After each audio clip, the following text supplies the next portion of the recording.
Décès de Brigitte Bardot est un mythe au service d'une cause.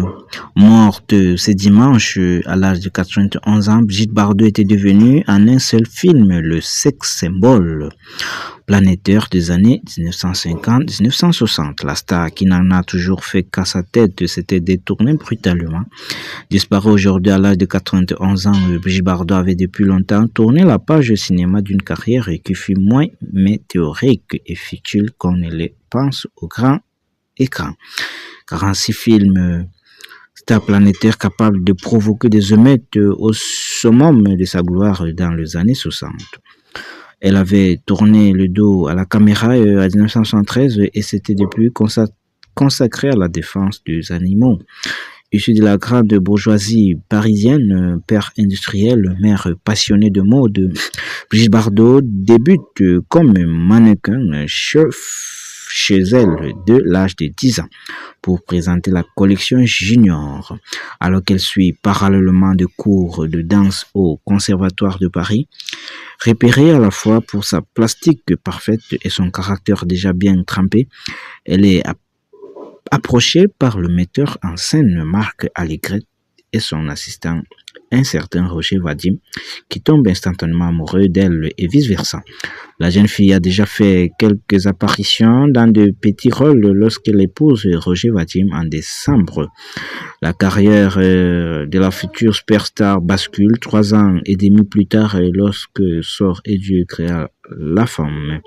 Vadim a eu toutes les peines de la terre à montrer ce qui est son premier film, mais Dieu créa la femme fait le fait d'une bombe dans un monde pas exactement préparé à l'érotisme dévastateur et exhalé par celle qui va propulser ses initiales, le bébé, dans les étoiles. En quelques mots, la voilà devenue icône mondiale, une célébrité si forte qu'elle rajeunit également sur Saint-Tropez, le petit port varois, où le film a été tourné et où la star acquiert la matraque pour péter le pied dans l'eau qui va devenir sa tanière.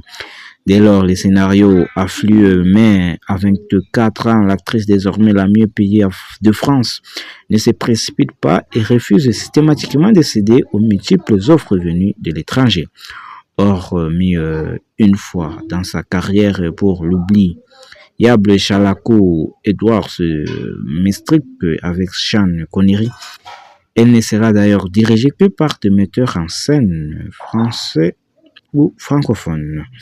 Elle tourne 11 films dont le plus notable sont En cas de malheur, un drame avec Jean Gabin, Babette s'en va-t-elle, Guerre, une comédie avec Francis Blanche et La vérité d'Henri Georges Gloussock entre 1957 et 1963. Remarié à Jacques Charest, rencontré sur le tournage de Babette, Bardot vit particulièrement mal le tournage de La vérité qui survient juste après la naissance de Nicolas, un fils dont elle ne va jamais vouloir ou savoir s'occuper. À bout de nerfs, elle tente même de se suicider le jour de ses 26 ans, mais elle a de la ressource et s'est ressaisie vite, tenant même tête à l'organisation secrète d'extrême droite française qui veut la rançonner. Elle va dénoncer elle-même l'affaire à la police, devenant un symbole contre l'organisation prônant le maintien de l'Algérie en tant que colonie française. On est en 1962 et c'est à cette époque qu'intervient sa prise de conscience de la condition animale, émise par un reportage sur les abattoirs. Elle élimine la viande de son alimentation et vient pour la première fois plaider la cause des animaux au micro de Pierre Desgroupes.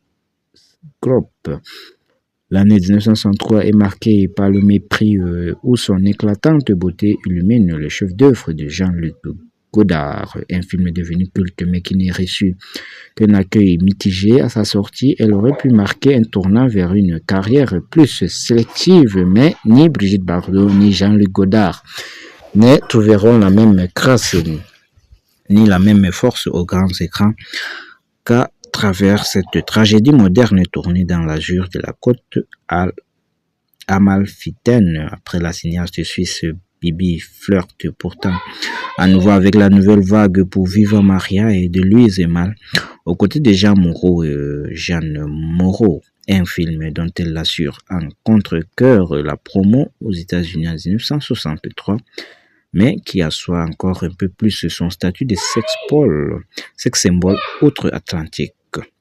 En 1964, Brigitte Bardot a fêté ses 30 ans, s'affichant en une de Paris Match hebdomadaire avec lequel elle aura souvent collaboré et où elle est apparue 39 fois en couverture entre ses débuts et son 80e anniversaire. Bien plus qu'une star, elle représente alors un symbole qui va durer, celui d'une femme libre de ses désirs et de ses choix et aussi à l'avant-garde de la mode.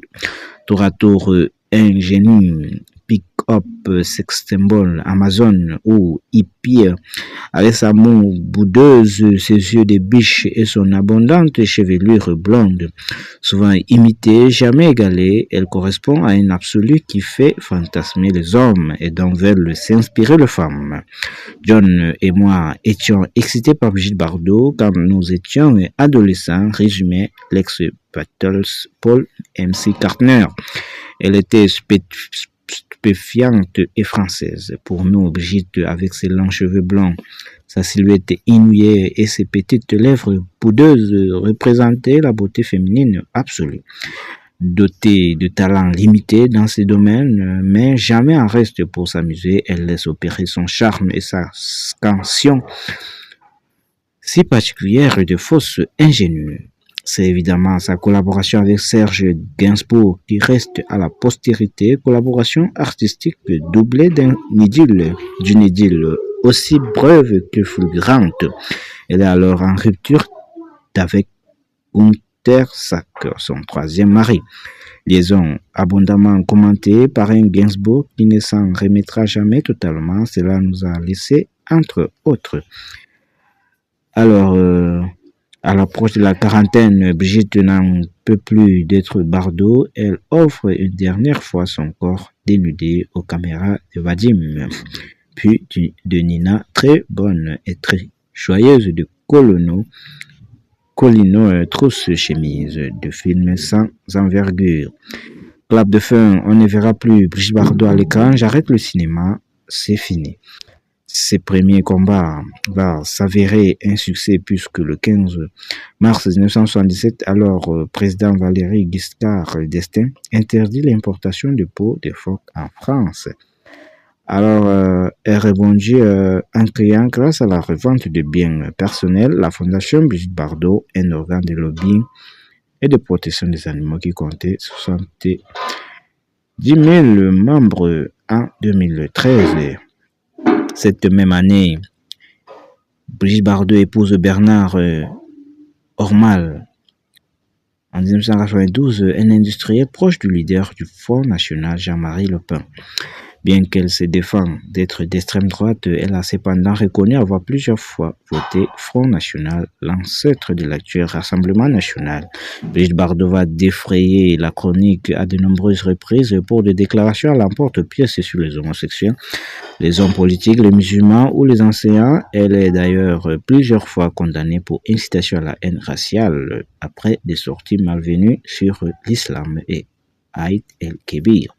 Toujours battante malgré une santé déclinante ces dernières années, elle s'était particulièrement attaquée au commerce de la fourrure au sort de chiens et de chats en Asie, à la chasse aux phoques au Canada et aussi au braconnage en mer, offrant en 2014 l'asile à son vieil ami Paul Watson, le cofondateur de Greenpeace qui a baptisé son trimaran le MV Brigitte Bardot. Au cours de dernières années, la star des années 60 avait eu plusieurs ennuis de santé lui valant de nombreuses hospitalisations.